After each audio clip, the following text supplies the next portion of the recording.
Bir yer var ki, o yerdə doğuluruq, böyüyürük, yaşayırıq. O yerdə qidamızı, suyumuzu, havamızı təmin edirik.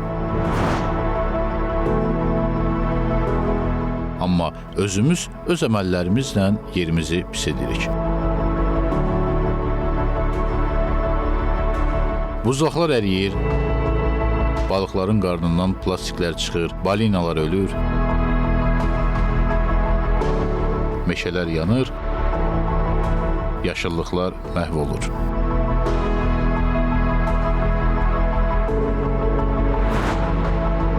Bir tərəfdə quraqlıqlar, bir tərəfdə daşqınlar planetimizin temperaturunun 1,5 Selsiyə keçmək təhlükəsi ərəfəsində ciddi siqnallar yaradır. Cadar-cadar olmuş torpaqlar günün birində Keniyadakı kimi böyük çatlara çevrilib, qitələri də bölə bilər. Əgər bu dünyada kəpənək effekti deyilən bir ifadə varsa, anında çalınmayan bir qanad, tozlanmaya gecikən arılar da bu nəhəng aləmimizi təhlükə altına sala bilər. Qoruyaq onu. Bir yer var. Hamımızın yeri.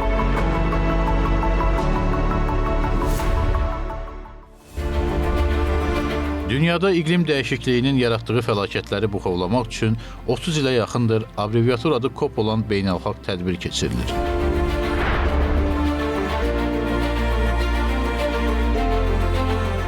BMT-nin rəhbərliyi ilə hər il bir ölkədə qərar tutan iqlim dəyişikliyi üzrə çərçivə konvensiyasının, tərəflər konfransının 29-cu sessiyası 2024-cü ildə Bakıda keçirildi.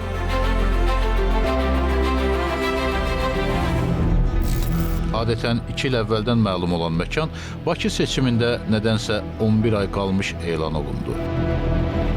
Dubayda keçirilən COP28-də 29-cu sessiyanın Bakıda keçirilməsi qərarı alındı. 10 ay ərzində 200-ə yaxın ölkənin və ictimai birliklərin, 75 min nəfərdən çox insanın iştirak etdiyi tədbirin hazırlanıb ərsəyə gətirilməsi ayrı, qüsursuz, saat mexanizmi kimi keçirilməsi isə başqa bir böyük mövzudur.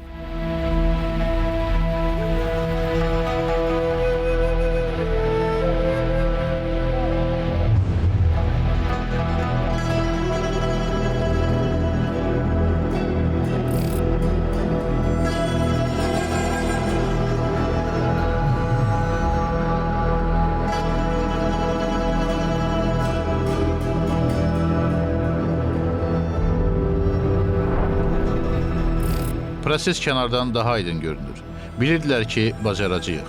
Beynəlxalq tədbirin yüksək səviyyədə təşkil olunmasının yaratdığı qıcıq nəticəsində COP29-a hazırlıq ərəfəsində və tədbirin keçirildiyi günlərdə Azərbaycanı təzyiqlər və qara PR kampaniyaları vüsət aldı. Buna baxmayaraq, hər şey nüanslara qədər düşünülmüşdü. Bakı indiyədək bir çox mötəbər tədbirlərə ev sahibliyi edib. 2012-ci ildə Avroviziya musiqi yarışması,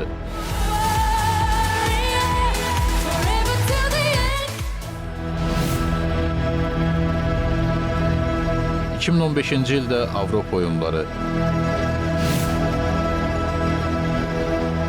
Özellikle hayrere 2017-ci ildə İslam oyunları,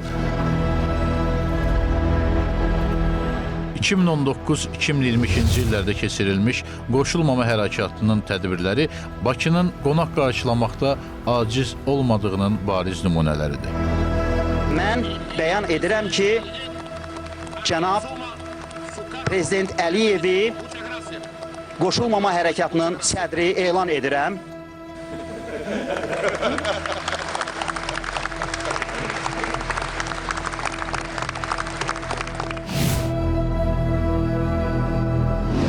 Amma COP29 miqyasında, COP29 siyasi çəkisində və açıq deyək, həm də siyasi narahatlığında bir tədbir Azərbaycanın taleyində ilk idi. Bu qədər insanı paralel qarşılamaq, yola salmaq, növbəti nümayəndə heyətini qarşılamaq, yerbəyer etmək, nəqliyyat, qidalanma, iş prosesini təmin etmək böyük əməkdən, qətiyyətdən, sistemli komanda işindən xəbər verir. Bakı 12 gün dünyanın maraq mərkəzində oldu. Öndə gedən xəbər kanallarının buraxılışlarında tez-tez Braziliyada keçirilən G20 samiti və Azərbaycanda keçirilən COP29 tədbiri yayımlanırdı.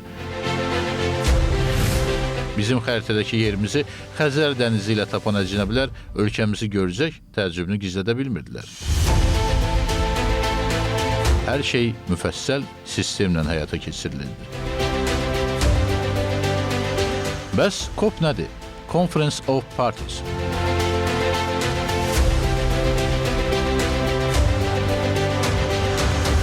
Tərcüməsi tərəflərin konfransı deməkdir. Bu Birləşmiş Millətlər Təşkilatı tərəfindən 1992-ci ildə Braziliyanın Rio de Janeiro şəhərində iqlim sisteminə müdaxiləyə qarşı hazırlanmış bir sazişdir. Tərəflər konfransının konvensiyasına 198 üzv ölkə var. İlk dəfə COP tədbiri Almaniyanın paytaxtı Berlin şəhərində keçirildi. 29-cu COP tədbirini keçirmək üçün Azərbaycanla yanaşı Bolqarıstan və Ermənistan da öz namizədliklərini irəli sürmüşdü. Hökumətlər arası danışıqlardan sonra birgə bəyanatda qeyd olundu ki, Ermənistan COP29-a ev sədrliyini Azərbaycanın xeyrinə geri götürür. Ardınca Bolqarıstan da eyni qərara gəlir. Neft-qaz ölkəsi olsa da Azərbaycanın yaşıl enerji məsələsinə müəyyənləşdirdiyi hədəflər, gördüyü işlər, həmçinin bərpa olunan enerji ilə bağlı yüksək potensiala malik olması istixana qazlarının 2050-ci ilə qədər 40% azaldılmasına heç bir şübhə yeri qoymur. Bu tədbirin Azərbaycanda keçirilməsi alternativ enerjiyə, daha dəqiq ifadə etsək, yaşıl enerjiyə keçidin qəti olmasının isbatıdır. Bakının Qaradağ rayonunda inşa olunan Günəş elektrik stansiyası, Xızı-Abşeron külək elektrik stansiyası bərpa olunan enerji mərhələsinə keçiddə çox əhəmiyyətli layihələrdir. Bunlarla yanaşı Azərbaycan Respublikasının prezidenti İlham Əliyev işğaldan azad olunmuş əraziləri yaşıl enerji zonası elan edib. Həmin ərazilərin 2050-ci ilə qədər netto sıfır emissiya zonasına çevrilməsi hədəf seçilib. Bütün bu müsbət hallar və həllər ölkəmizə olan etimadın nəticəsi kimi COP29-un Azərbaycanda keçirilməsini labüd edib.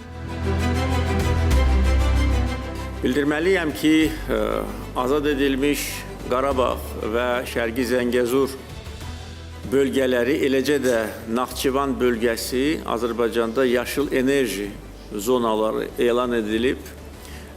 Bu bölgələr bizim ərazimizin təxminən 25%-ni təşkil edir və bütün bu bölgələrdə yaşıl enerji mənbələrinin yaradılması bütün bölgə üçün fayda verəcək.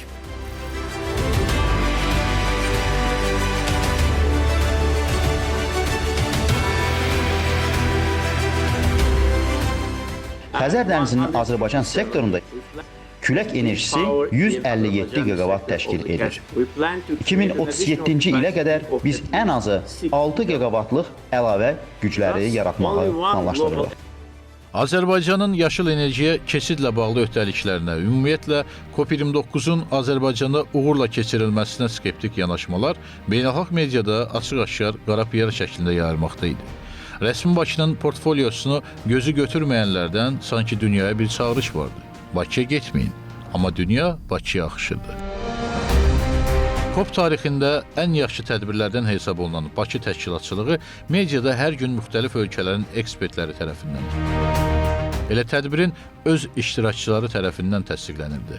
Burada hər kəsə, fiziki məhdudiyyətli şəxslərə, işçi heyətinə, qonaqlara, media mənsublarına ən yüksək şərait yaradılmışdı. Dinlərin və dillərin, mədəniyyətlərin vəhdətində keçən COP29 tədbiri həm də bir festival xarakteri daşıdı.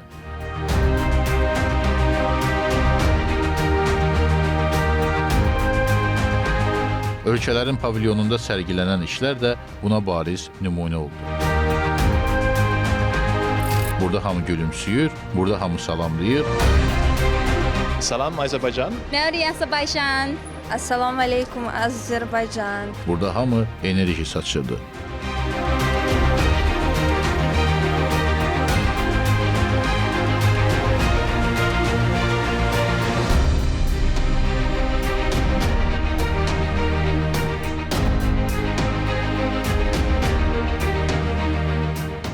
Bakıda keçirilən COP29 tədbirinin yekunu olaraq inkişaf etmiş ölkələr digər ölkələrə 2035-ci ilə qədər 300 milyard dollar ayırmaq barədə razılığa gəldilər.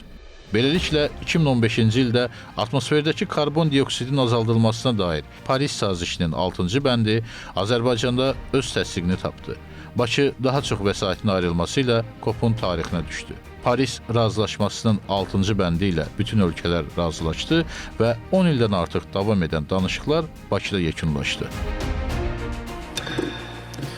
Dear delegates, I invite the COP to consider agenda item 20, conclusion of the session. This brings us to the end of the conference. I sincerely thank you for all your hard work over many long hours. I wish you a safe travel home and look forward to see you again.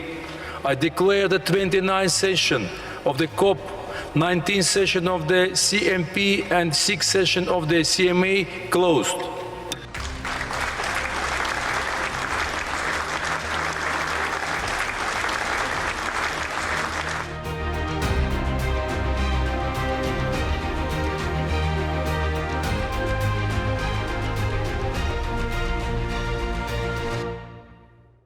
Halkımızın adı da tanınıp, Respublikamızın adı da tanınıp, dilimizin adı da tanınıp.